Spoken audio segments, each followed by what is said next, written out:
સંઘ પ્રદેશ દમણમાં યુરોપના તર્જ પર રાત્રિ બજાર બનાવવાનું નિર્માણ કાર્ય ચાલી રહ્યું છે.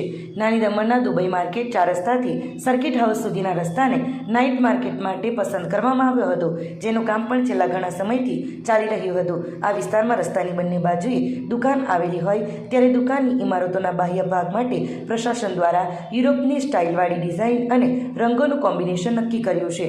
જે મુજબ દુકાનદારો પણ પોતાની દુકાનો અને બિલ્ડિંગને જરૂરી રિનોવેશન અને કલરકામ કરાવવાનું કાર્ય કરી રહ્યા છે. જોકે આ નાઇટ માર્કેટનું કાર્ય 31મી ડિસેમ્બર પહેલાં પૂર્ણ કરવાની સંભાવના સાથે યુદ્ધના ધોરણે દિવસ રાત કાર્ય ચાલી રહ્યું છે. ત્યારે નાઇટ માર્કેટનું કાર્ય પૂર્ણ થયા બાદ પ્રદેશની મુલાકાતે આવતા પર્યટકો રામસેતુ અને નમોપથ બીચની સાથે જ્યારે રાત્રે લાઇટોના ઝગમગાટ સાથે રાત્રિ બજારની મુલાકાત લેશે ત્યારે તેનો સીધો ફાયદો ફક્ત પર્યટકોને જ નહીં પણ આર્થિક દ્રષ્ટિએ આ વિસ્તારના દુકાનદારોને પણ થઈ શકશે.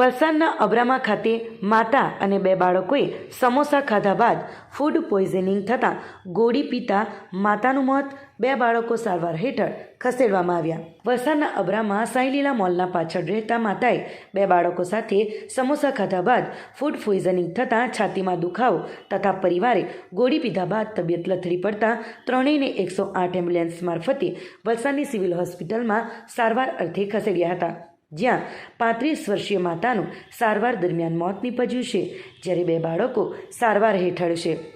વલસાડ શહેરના અબ્રામા સાંઈલીલા મોલ પાછળ સરદાર ચાલીમાં સકવીર કૌર ગુરકલદીપસિંહ તેના 2 પુત્રો સાથે રહે છે. બપોર બાદ માતા સુખવીર કૌર અને 2 પુત્રો સાથે સમોસા ખાધા હતા. વાસી સમોસા ખાધા બાદ તેઓને ફૂડ પોઈઝનિંગ થઈ ગયું હતું અને સમોસા ખાધા બાદ તેઓને છાતીમાં દુખાવો ઉપડતા માતા અને બંને બાળકોએ ગોળી પીધી હતી. માતા અને બંને બાળકોની તબિયત લથડી પડતા 108 એમ્બ્યુલન્સ મારફતે તાત્કાલિક વલસાડની સિવિલ હોસ્પિટલમાં સારવાર અર્થે દાખલ કરવામાં આવ્યા હતા, જ્યારે સારવાર દરમિયાન 35 વર્ષીય માતા સકવીર કૌરનું મોત નીપજ્યું હતું, જ્યારે 2 બાળકોની સારવાર હાલ ચાલી રહ્યું છે. ઘટનાની જાણ થતાં વલસાડ સિટી પોલીસ મથકના પીઆઈ ડીડી પરમાર તેમજ પોલીસની ટીમ ઘટના સ્થળે પહોંચી ગઈ હતી અને આગળની તપાસ હાથ ધરી છે.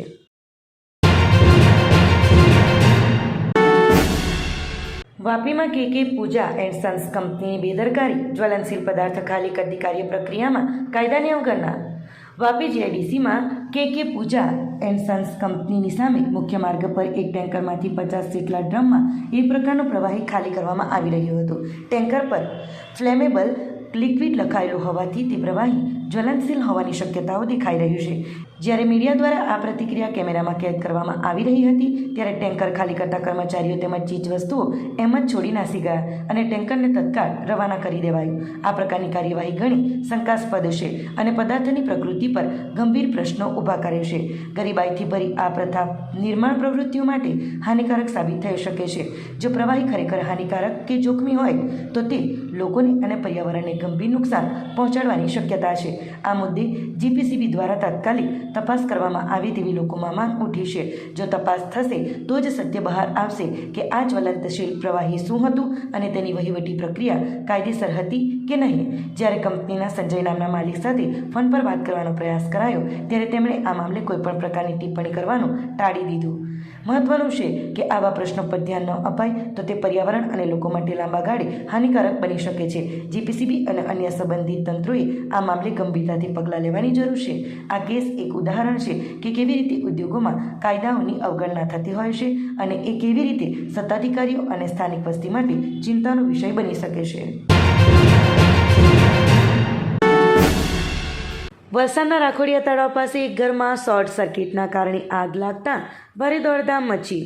વલસાડ શહેરના રાખોડિયા તળાવ પાસે એક ઘરમાં બુધવારના રોજ વહેલી સવારે શોર્ટ સર્કિટના કારણે આગ લાગી જતાં ભારે દોડધામ મચી જવા પામી હતી. આ આગની ઘટના અંગે વલસાડ ફાયર બ્રિગેડની ટીમને જાણ થતાં તાત્કાલિક ઘટના સ્થળે પહોંચીને આગ પર પાણીનો મારો ચલાવી કલાકના જહેમત બાદ આગ પર કાબૂ મેળવ્યો હતો. આ આગમાં ઘરવખરીનો સામાન બળીને ખાખ થઈ જતાં લાખો રૂપિયાનું નુકસાન થવા પામ્યું છે. ઘટનાની જાણ થતાં સિટી પોલીસની ટીમ પણ ઘટના સ્થળે પહોંચી હતી. ઘટના સ્થળ પાસેથી મળતી માહિતી મુજબ વલસાડ શહેરના રાખોડિયા તળાવ પાસે આવેલા ડેરા ફળિયામાં રહેતા પાર્વતીબેન દીપકભાઈ રાઠોડ ઘરકામ કરીને પોતાનું અને પરિવારનું ગુજરાન ચલાવે છે. બુધવારના રોજ વહેલી સવારે બંને પતિ પત્ની કામ કરવા માટે ઘરેથી નીકળી ગયા હતા. જે દરમિયાન ઘરમાં શોર્ટ સર્કિટના કારણે આગ લાગી જતાં વિસ્તારમાં ભારે દોડધામ મચી જવા પામી હતી. આગ લાગતાં જ આજુબાજુના લોકોએ પાણીનો મારો ચલાવી આગ ઉપર કાબૂ મેળવવાનો પ્રયાસ કર્યો હતો, પણ આ આગ કાબૂમાં ન આવતા જેની જાણ ફાયર બ્રિગેડની ટીમને કરાઈ હતી. ફાયરની ટીમ તાત્કાલિક ઘટના સ્થળે પહોંચીને કલાકોની જહેમત બાદ આગ ઉપર કાબૂ મેળવ્યો હતો. આ આગની ઘટના અંગેની જાણ સિટી પોલીસને થતાં તેઓ પણ ઘટના સ્થળે પહોંચી ગયા હતા. આ આગના કારણે પરિવારનું ઘરવખરીનું આખું સામાન બળીને ખાખ થઈ ગયું હતું. વલસાડ જિલ્લાના પાડી તાલુકાના કલસર ગામમાં આવેલ પાડી પોલીસ ચેકપોસ્ટ પાસે પાડી પોલીસે 31 ડિસેમ્બરને ધ્યાનમાં રાખી દારૂ પીને આવનારા ડ્રિંક એન્ડ ડ્રાઈવ કરનારા ઈસમોને પકડ્યા હતા અને સઘન વાહન ચેકિંગ કરી હતી. પોલીસનો મુખ્ય ઉદ્દેશ્ય 31 ડિસેમ્બરે દારૂ પીને વાહન ચલાવી કોઈ અકસ્માતનો ભોગ ન બને, ખોટા ઝઘડા ના થાય અને શાંતિ રીતે લોકોની અવરજવર થઈ શકે એ માટે વાહન ચેકિંગ અભિયાન સતત પાડી પોલીસ દ્વારા ચાલુ રહેશે. અહીં વલસાડ જિલ્લા પોલીસ વડા ડૉક્ટર કરણરાજ વાઘેલાના માર્ગદર્શન હેઠળ અને કડક સૂચના મુજબ પારડી પીઆઈ GR ગઢવી અને એમના સ્ટાફ કલસર ચેકપોસ્ટ ઉપર આવી પહોંચ્યા હતા. આમ તો દિવસ દરમિયાન સતત વાહનોની ચેકિંગ હોય છે, પરંતુ સાંજના જિલ્લા પોલીસ અધિક્ષકની સૂચના મુજબ પીઆઈ GR ગઢવી અને સ્ટાફ દ્વારા સતત દમણ તરફથી આવતા અને ગુજરાતમાં પ્રવેશ કરતા વાહન ચાલકોની તપાસ કરવામાં આવી હતી, જેમાં કાર, મોટરસાઇકલ ચાલક અને અન્ય નાના મોટા વાહનો તપાસવામાં આવ્યા હતા. દારૂ પીધેલાના કેસ કરવામાં આવ્યા હતા તથા ડ્રિંક એન્ડ ડ્રાઈવના કેસ કરવામાં આવ્યા છે. સુરત વિભાગ સુરત રેન્જ IG પ્રેમવીરસિંહ અને જિલ્લા પોલીસ વડા કરણરાજ વાઘેલાના માર્ગદર્શન મુજબ વાહન ચેકિંગનો હેતુ એ છે કે દમણથી દારૂ પીને વાહન ચલાવીને લાવતા લોકો અકસ્માતનો ભોગ ના બને અને એમના થકી નિર્દોષ લોકોનો જીવ ના જાય અને તેઓને બચાવી શકાય. એ જ માટે સતત વાહન ચેકિંગ કરવામાં આવશે. ડ્રિંક એન્ડ ડ્રાઈવના કારણે નિર્દોષ લોકો પોતાનો જીવ ગુમાવે છે અને ખોટા ઝઘડા કરે છે, એટલે અકસ્માત અને ઝઘડા આ વાહન ચેકિંગ થકી અટકશે. છેલ્લા 4 દિવસોમાં પારડી પોલીસે 40 જેટલા કેસ કરવામાં આવ્યા છે, ત્યારે આજે પણ સતત કેસ કરવામાં આવ્યા હતા. પારડી પોલીસ મથકના પીઆઈ GR ગઢવી અને સ્ટાફ દ્વારા આ અભિયાન સતત ચાલુ રહેશે. વાપી GIDCમાં પાણીની પાઇપલાઇન તૂટતા હજારો લીટર પાણી બરબાદ, રાહદારીઓને હાલાકી. વાપી GIDCના 4th ફેઝ વિસ્તારમાં પાણીની પાઇપલાઇન તૂટી જવાથી હજારો લીટર પાણી બરબાદ થયું છે. પાઇપલાઇન તૂટવાના કારણે રોડ પર પાણી વહેવા લાગ્યું, જેના કારણે રાહદારીઓ અને વાહન ચાલકોને ભારે મુશ્કેલીઓનો સામનો કરવો પડ્યો. રસ્તા પર વહેતા પાણીથી માત્ર ટ્રાફિકમાં વિક્ષેપ જ નહીં, પરંતુ આસપાસની દુકાનો અને ફેક્ટરીઓમાં કામ કરતા લોકોને પણ અસુવિધાઓ પડી હતી. સ્થાનિક રહેવાસીઓ અને વેપારીઓનું કહેવું છે કે પાઇપલાઇનની ખરાબીની જાણ સંબંધિત વિભાગને કરી દેવામાં આવી હતી, પરંતુ સમયસર મરામત ન થવાના કારણે આટલું પાણી વેડફાઈ ગયું. લોકોનો આરોપ છે કે પ્રશાસનની બેદરકારીને કારણે આવી સમસ્યાઓ વારંવાર ઊભી થતી રહે છે, જેના પરિણામે પાણી જેવી મૂલ્યવાન સંપત્તિનો મોટો નાશ થાય છે. વાપી જેવા ઔદ્યોગિક વિસ્તાર જ્યાં પાણીની માંગણી પહેલેથી જ વધારે છે, ત્યાં હજારો લીટર પાણી બરબાદ થવું ગંભીર ચિંતાનો વિષય છે. સ્થાનિક પ્રશાસને હાલ પાણીની પાઇપલાઇનને તાત્કાલિક બંધ કરી મરામત કામગીરી શરૂ કરી છે, પરંતુ સ્થાનિક લોકોની માંગ છે કે ભવિષ્યમાં આવી ઘટનાઓને અટકાવવા માટે પાઇપલાઇનની નિયમિત તપાસ અને યોગ્ય જાળવણી સુનિશ્ચિત કરવી જોઈએ. પાણીની બરબાદી અને તેનાથી જોડાયેલી સમસ્યાઓ પર ધ્યાન આપવું પ્રશાસન અને સ્થાનિક રહેવાસીઓની પ્રથમતા હોવી જોઈએ. પાણી જેવી અમૂલ્ય સંપત્તિનો આ રીતે વેડફાટ ભવિષ્યમાં વધુ મોટી સમસ્યાઓ ઊભી કરી શકે છે.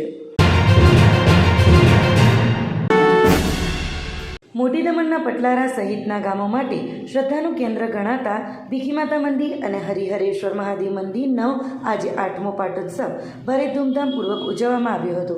આ પ્રસંગે માતાના ભક્તો દ્વારા ભીખી માતાની ભવ્ય શોભાયાત્રા કાઢવામાં આવી હતી, જે પરંપરાગત વાજિંત્રો અને ભજન કીર્તન સાથે આખા ગામમાં ફરી હતી. આ સાથે મંદિર પરિસરમાં હવન, યજ્ઞ અને મહાપ્રસાદ સહિતના વિવિધ કાર્યક્રમોનું આયોજન કરવામાં આવ્યું હતું, જેમાં હજારોની સંખ્યામાં પટલારા તેમજ આસપાસના ગામોના લોકો ઉપસ્થિત રહ્યા હતા. તેમજ રાત્રે વિવિધ સાંસ્કૃતિક કાર્યક્રમોનું આયોજન કરવામાં આવ્યું હતું. પાટોત્સવ કાર્યક્રમ પ્રસંગે માજી સાંસદ લાલુભાઈ પટેલ, જિલ્લા પંચાયત સભ્ય, પટલારા સરપંચ, ભાજપ ઉપાધ્યક્ષ નવીન પટેલ, અસ્પી દમણિયા સહિત અનેક આગેવાનો ઉપસ્થિત રહ્યા હતા.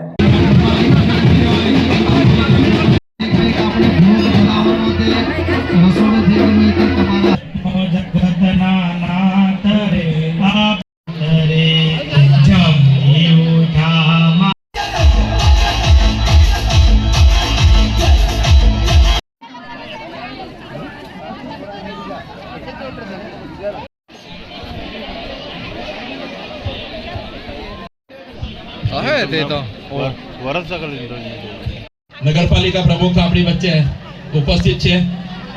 આપણા પટલારા ગ્રામમાં આજે 2016માં પ્રાણ પ્રતિષ્ઠા થઈ હતી અને આજે 8મો આપણે પાટોત્સવ છે.